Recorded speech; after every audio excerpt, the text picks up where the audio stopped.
கதை தலைப்பு முள்ளும் மலரும். ஒரு அழகான தோட்டத்தில் ஒரு மலர் செடி மனமுடன் மலர்ந்தது. அதன் பக்கத்தில் அமைதியாய் ஒரு முள் செடி நின்றது.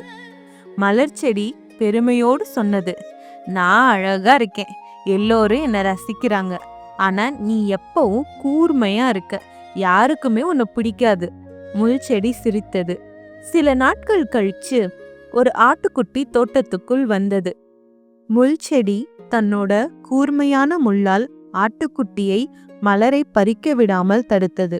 மலர் செடி, நீதான் என்ன காப்பாத்தின, நீ இல்லனா நான் இப்போ இல்லன்னு சொன்னுச்சு. முள் செடி மெதுவாக சிரிச்சுட்டே சொன்னுச்சு, நம்ம வேறுபாடு தோற்றத்துல தான்.